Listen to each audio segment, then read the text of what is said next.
اہم خبر ہے، بچوں کے موبائل فون کے بڑھتے استعمال کے باعث محکمہ تعلیم سندھ نے سرکاری اسکولوں کے طلبہ کی آنکھوں کے ٹیسٹ کرانے کا فیصلہ کر لیا۔ کراچی سمیت تمام اضلاع میں ڈائریکٹر پرائمری، ایلیمنٹری، سیکنڈری اور ہائر سیکنڈری کو خطوط جاری کر دیے گئے ہیں۔ مزید جانیں گے ڈان نیوز کے نمائندے سید وسیم سے۔ وسیم، کیا تفصیلات ہیں؟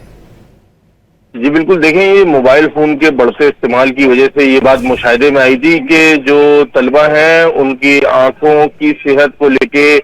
مختلف مسائل جو ہیں وہ جنم لے رہے تھے، جس کے بعد جو ہے وہ اب محکمہ تعلیم سندھ نے سرکاری اسکولوں کے طلبہ کے لیے آنکھوں کا ٹیسٹ کرانے کا فیصلہ کیا ہے۔ ویژن فار ایجوکیشن فاؤنڈیشن کرے گی، جس کے لیے تمام جو اضلاع کے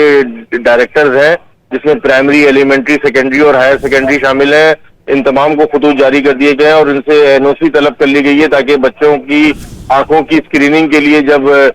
ٹیمیں اسکولوں کا دورہ کریں تو جو والدین کی طرف سے اجازت نامہ ہے اس کے اوپر ان کی اجازت شامل ہو، رضامندی کے بعد جو ہے بچوں کی آنکھوں کے جو ٹیسٹ ہیں وہ کیے جائیں گے تاکہ بچوں کی جو صحت ہے اس کو لے کے محکمہ تعلیم سندھ کا یہ کہنا ہے کہ تعلیمی میدان میں اس وقت جس طریقے سے اصلاحات ہو رہی ہیں اس میں سب سے زیادہ ضروری ہے کہ بچوں کی آنکھوں کی صحت جو ہے وہ بہتر رہے۔ جی بہت شکریہ سید وسیم ان تفصیلات کے لیے۔